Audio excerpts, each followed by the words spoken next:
wannan ya san wannan, wannan ya saba da wannan, a samu ƙaunar juna da soyayyar juna da yi wa juna gyara akan abin da aka ga ana yi ba daidai ba.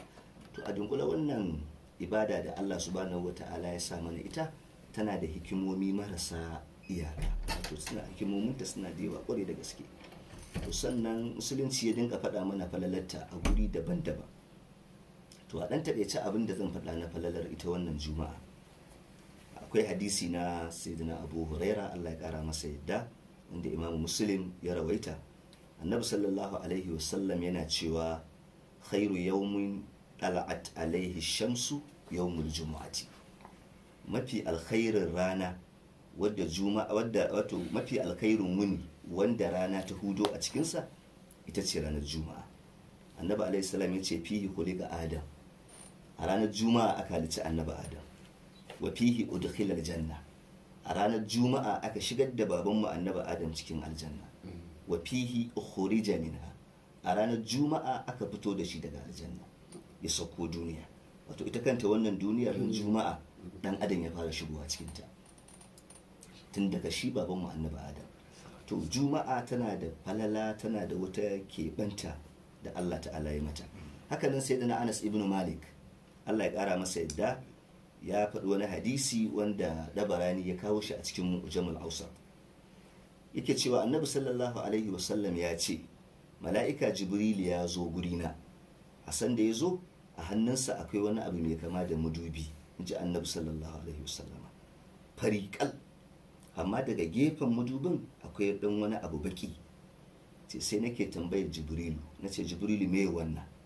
Sai ce mun wannan ita ce juma'a wadda Allah subhanahu wata'ala ya baka ita don ta zama idi gare ka da kuma al'ummarka a duk sati. Sai annabi ya ce sai na tambayi Jibrilu, na ce to wata alfarma Allah ya mana a wannan ranar? Sai mala'ika Jibrilu ya ce Allah ya ba ku alkhairi mai yawan gaske, ya ce ku ne na ƙarshe a gurin aiko wato a gurin zuwan al'ummatai, ku ne al'umma ta ƙarshe a gurin zuwa, amma kuma a ran alkiyama ku za ku tsere wa duk wata al'umma, ku ne na farko. Ba yanda za ku samu wato kamo su har ku wuce su, sai Allah ya ba ku abin da za ku yi don ku samu wannan ɗaukaka. Sai mala'ika Jibril ya ƙara cewa a cikin wannan wunin akwai wata sa'a, wato wani ɗan ƙaramin lokaci ne ba mai yawa ba, ba wani musulmi da zai dace da wannan sa'a ɗin ya roƙi Allah subhanahu wata'ala wata buƙatarsa face sai Allah ya ba shi wannan buƙatar. Sai annabi ya ce sai na ce wa Jibrilu to wannan ɗan baƙin da na gani a gefe fa, sai ce wannan alama ce cewa a ranar za a tashi alƙiyama, wato ita kanta tashin alƙiyama ranar juma'a za a yi ta. Mala'ika Jibril ya ƙara cewa ranar juma'a ita ce shugaban ranaku, ya ce mu a sama muna ambatan juma'a da cewa sunanta yawmul mazidi. Ma'anar yawmul mazidi ranar da Allah yake yi wa bayi ƙari. Annabi ya ce sai na ce wa Jibrilu wane ƙarin ake yi? Sai mala'ika Jibril ya ce min saboda Ubangiji ya ware wani fili a gidan aljanna, bayan 'yan aljanna sun shiga aljanna za su zo su ga wannan filin. Mala'ika Jibril ya ce fili ne iya ganinka, an zuba masa farin almuski shi ake takawa, sannan an kawo wasu kujeru na masu haske an kewaye filin da su, ga kuma mumbari shi ma na haske. Ya ce to wannan kujerun sai annabawa su hau kai su zauna, wannan mumbaran kuma sai shuhada'u da manyan bayi sai su hau su zauna. Ya ce to sai kuma a ce to duk 'yan aljanna su fito, in suka fito sai su zauna akan shimfiɗin da aka yi a wannan filin. Ce idan suka zauna suna wannan zaman, mala'ika Jibril ya ce wa yabdu lahum zul jalali wal ikrami, nan take sai su ga Ubangiji ya bayyana. Ce duk ranar juma'a a lissafin ranaku, to duk ranar juma'a a gidan aljanna sai an yi irin wannan zama. Kaga aljanna ma wato a juma'a rana ce ta musamman, ita ce ranar da bayi suke ganin mahaliccinsu. Ce to mala'ika Jibril ya ce shi ya sa mu a sama muke ce mata yawmul mazidi. Ya ce a nan ne sai bayi sai su dinga roƙon Ubangiji ya ƙara musu cikin falalarsa. Ce sai su ce Ubangiji muna roƙon ka yaddarka. Sai Allah ya ce ai na ba ku yaddata gashi na shigo da ku aljannata. Ce to sai su ce sai ubangijin da kansa ya ce ku ƙara roƙana wani abu in ƙara muku. Ce sai su dinka roƙa.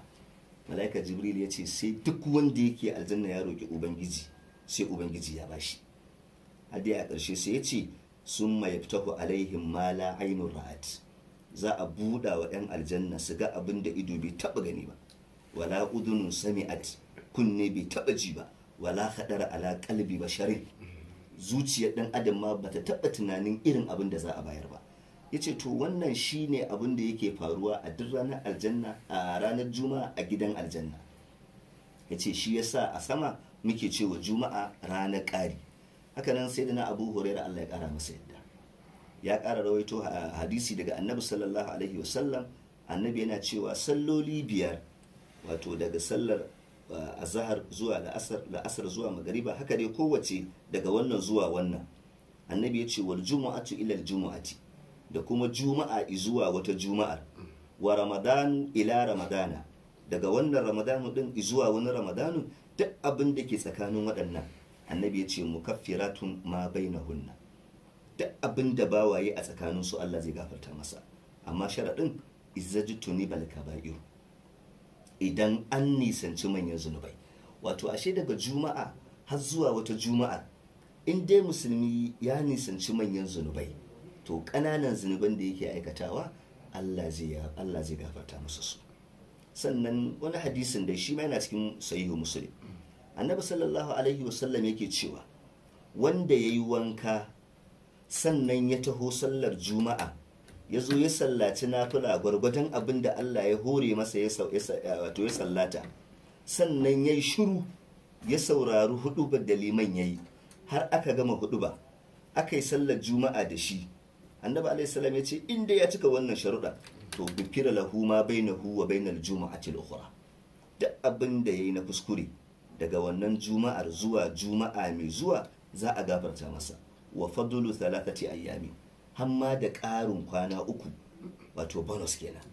ka annabi alaihi salam ya ja ayar ubangiji subhanahu wata'ala man ja'a bil hasanati falahu ashru amsalha, duk wanda yayi kyakkyawa guda ɗaya Allah zai ba shi 10. Kaga idan mutum yayi kyakkyawan aiki ranar juma'a ya dace da juma'a, to za a ba shi alkhairin kwana 10, shine da wato har wata juma'a ta zagayo da kuma ƙarin asabar, lahadi, litinin. To wannan shine abin da yake cikin ranar juma'a na falala wadda Allah subhanahu wata'ala ya zuba mana mu musulmi. To amma akwai wasu ladubba da wasu ka'idoji da ake so sai mun cika su sannan za mu samu wannan alkhairin. To wannan ka'idojin da wannan ladubban su ne wanda zan dan faɗe su a takaice. Abinda ake so duk musulmi ya yi wa juma'a shiri don ya samu wannan alkhairin, abu na farko tun ranar alhamis ake fara wa juma'a tanadi. Ba sai ranar juma'a ba. To yaya ake tanadin juma'a tun daga alhamis? Shine malamai suka ce na farko ya fara yin addu'a. Musulmi ya dinka addu'a tun daga ran alhamis. Yawwa, Allah ina roƙonka duk alkhairin da ka kunsa a cikin wannan rana ka sa ina daga cikin wanda za mu dace da ita. Na biyu aka ce ta istighfari, ya dinka tuba daga miyagun ayyuka, domin ba a samun Allah subhanahu wata'ala sai ta hanyar istighfari, domin duk bawa mai sabo ne, shi kuma sabo baya haɗuwa da Allah subhanahu wata'ala. To idan bawa yana istighfari yana tuba, to sai dace da abin da Allah yake bawa masoyansa. To sannan malamai suka ce sai ya shirya tufafin da zai sa ranar juma'a din tun ran alhamis. Ba wai sai ranar juma'a sannan zai fara tunanin ya zan yi wani irin shiga zan, amma yawwa to tun daga alhamis ake wa juma'a tanadi. To sannan ya tanadi turaren da zai fesa ranar juma'a din, domin fesa turare ranar juma'a shi ma ibada ne. To sannan ya yi ƙoƙari duk abin da zai hana shi samun juma'a da wuri ya kawar da shi daga wannan alhamis din. Wato ya dinka shiri, ya zama yana murna gobe zan shiga idi na sati-sati da muka saba shiga mu musulmi. Amma ba sai ranar ta yi sannan yana wancan bai gama wancan ba ya shiga wancan, har ma lokacin ya zo ya sukuce masa. Amma da kara ji a saka turaren da zai zo ya damu mutane tunda akwai turarka. Ai muna nan za mu zo inda ba a cutar da musulmi a fili a gurin juma'a. Kaga duk wanda ya sa turaren da zai zama ya cuci mutane kaga maimakon ya samu lada cutarwa ma yayi. To sannan abu na biyu, bayan ya yi wa juma'a shiri tun daga ranar juma'a tun daga ran alhamis, to sannan wankan da ake na ranar juma'a wannan ya zo da wani lafazi a hadisin annabi sallallahu alaihi wasallama wanda ya nuna ma dole ne sai an yi wannan wanka.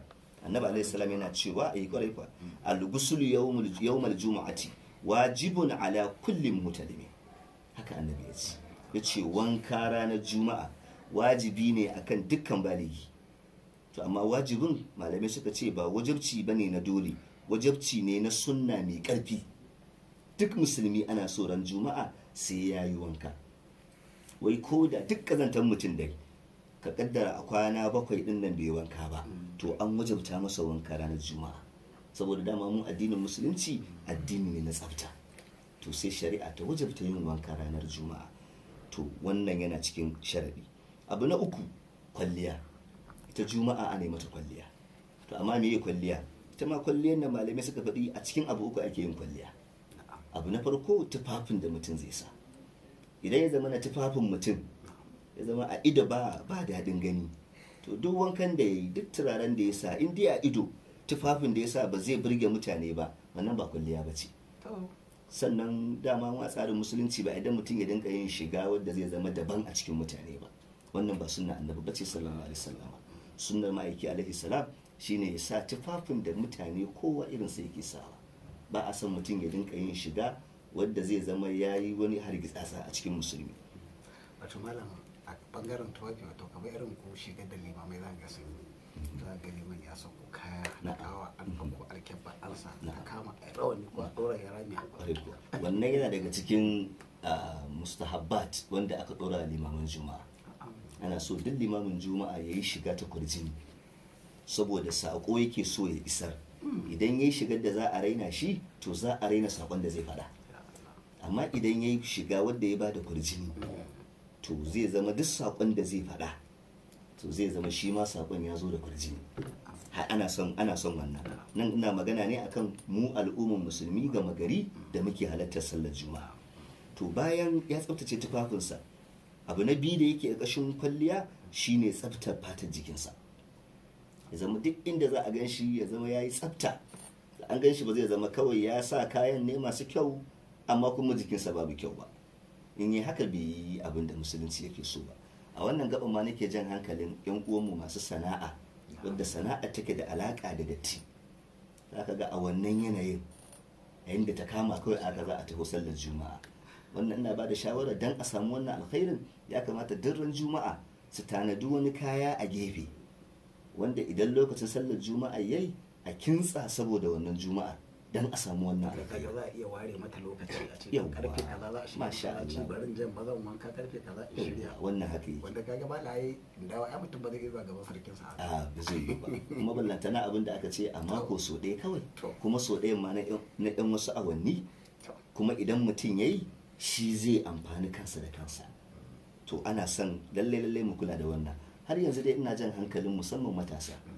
Za ka ga in juma'a nan ta zo su sun fi damuwa da wankan yamma.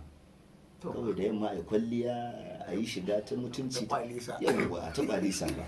Amma lokacin juma'ar sanda za su samu wannan alkhairin, sai kaga kawai za a zo ne a duk inda aka samu kai, wanda ya kamata mu gyara. Saboda sai ka ji malam aka ce ba za ka sa kaya da kyau ka tafi masallaci ba, ai sallah kawai zan je in dawo, yanzu in na dawo zan. To kuma kaga sallar ita ya kamata a yi wa wannan din.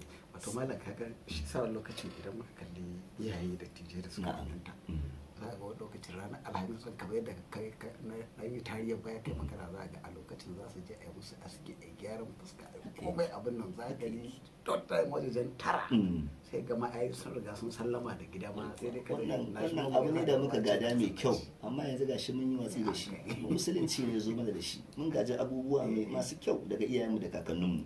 To bai kamata kawai zama da ka da muke yanzu mu dore a haka ba, ya kamata mu gyara. Kuma a daɗin za ka ga idan su magabatan sun shirya, za ka ga yara ma an shirya su, an tura su su je sada zumunci, an ba su ɗan wani abu a ce su yi sadaka, duk saboda a nuna musu muhimmancin juma'a da kuma cewa rana ce ta musamman ba irin sauran. A ɗauki ake a ce a juma'a ta zo zan je gaida kakana haka ne dan sallan nan zai bayar da su ne biyar kwandala da haka aka yi gaskiya ne. to sannan abu na uku bayan tufafin jiki da tsafta to sai kuma kanshi mai daɗi. Duk inda aka yi magana kanshi sai an ƙara a ce mai daɗi. To kaga ashe akwai kanshin da ba shi da daɗi. Yawwa irin mai hawa kaɗin nan mutum ya je sa turaren da duk zai gallaba al'umma, wannan ba a so. Ko kuma ya zo gurin yana abin da kishi ya kanshi dai ba zan iya faɗa kai tsaye ba, amma dai ya zama ba kanshi yake yi ba, wannan shi ma duk bai dace. kaga an zo layin nan yau misali masu saka yanayin kaya a bangaren sana'ar da suke kaya za ka shigo wani yana ta kakkaucewa wani yana wani kawai ne za a yi da za ka ga annabi sallallahu alaihi wasallam cewa yayi duk mutumin da ya ci tafannuwa kai ya halicci masallacin mu. Saboda me? Saboda tafannuwa ba kanshi mai daɗi take yi ba. In mutum ya ci tafannuwar ya zo zai gallabi mutane, za a dinka jin ba daɗi, zai takura wa al'umma. To kaga musulunci abin da yake so tun da haɗuwa za a yi, wannan ya zo wancan ya zo wancan ya zo, in babu tsafta za a cuci juna ne a watsi. To sai musulunci ya ɗora mutane lalle a yi tsafta. Yanzu waɗanda ba mu ba, waɗanda ba musulmi ba, in suna taro isu daga nesa in mutum ya taho hancinsa zai gaya masa akwai wani abu a nan gurin daga nesa, saboda su ba su da wannan tsarin na tsafta. musulunci dan gata wallahi kana cikin shi. Wannan shine abu na uku, maganar kwalliya kenan da ake so kafin a tafi sallar juma'a. Abu na hudu, sammako. Ita juma'a ba wai lokacin da liman zai zo ya fara hudu ba, ko kuma lokacin da za a fara ikama, ba shine lokacin juma'a ba. Idan muka takaita kanmu haka muna cuta kanmu ne, alkhairinta ya wuce haka. Shi sa ita juma'a gwargwadon yadda kai sammako ka zo gwargwadon irin abin da Allah ta'ala zai baka. Annabi sallallahu alaihi wasallam yana cewa man iktasala yawmal juma'ati guslal janabati, wanda yayi wanka ranar juma'a irin wankan da ake na janaba, ya zama shi yayi shi ne don juma'a. Sannan sun maraha, annabi ya ce yayi sammako ya taho, faka annama qarraba badanatan, za a bashi lada kamar ya yanka taguwa ya raba naman ta sadaka saboda Allah. Bai yanka taguwa ya bayar ba, amma sammakon da ya taho masallacin juma'a za a bashi ladan ya yanka taguwa ya bayar saboda Allah. Annabi alaihi salam ya ce amma wa man raha fi sa'ati thaniya faka annama qarraba baqaratan, wanda kuma yazo a sa'a ta biyu, wato ya makara wancan na farkon ya riga shi, yazo a ta biyu, to annabi ya ce shi kuma za a bashi lada kamar wanda ya yanka saniya ya raba naman ta sadaka saboda Allah. Wa man raha fi sa'ati thalitha faka annama qarraba kabshan aqran, wanda yazo a sa'a ta uku, wato ya ƙara makara sama da na biyun kenan, annabi ya ce shi kuma za a bashi lada kamar wanda ya yanka rago ya raba namansa saboda Allah. Sai ya ce wa man raha fi sa'atin rabi'a baka annama qarraba dajajatan, wanda kuma yazo a sa'a ta hudu za a bashi lada kamar wanda ya yanka kaza ya bada namanta saboda Allah. Kaga ba sa'an wanda ya bada rago bane, kowanne da bambanci. Sai ce wa man raha fi sa'atil khamisa, wanda yazo a sa'a ta biyar faka annama qarraba baydatan, shi kuma za a bashi lada kamar ya bada sadaka kwai. Kaga gwargwadon sammakon mutum gwargwadon irin alkhairin da ya samu a gurin Allah. Yanzu da cewa za a yi wanda ya zo a sa'a ta farko za a bashi kuɗin da ake siyan taguwa, wanda ya zo a ta biyu za a bashi kuɗin da ake siyan saniya, haka har a zo rago kaza kwai, ya kaga da bibi kowa zai iya bakin kokarinsa. To abin da ake nufi dama da imani shine mu yadda da lahira, mu gasgata ta fiye da abin da idonmu yake gani. To tunda annabi sallallahu alaihi wasallam ya faɗa, mu gasgata wannan maganar tasa, mu yi wannan sammakon don mu samu wannan alkhairin. To wanda ya wuce wannan kuma sai annabi alaihi salatu wassalam ya ce fa idza kharaja al-imamu, idan kuma mutum bai zo ba har liman ya zo, wato limamin da zai hudu ba, to ya makara, daga liman ake rufewa. Annabi ya ce idan liman ya zo hadaratul mala'ikatu, su mala'ikun da suke wannan rubutun su ma sai su zo su zauna yastami'una dhikra, su ma su saurari wannan hudu ba ta liman, wato an gama rubutawa. Shi dai musulunci gaba daya ko tsarin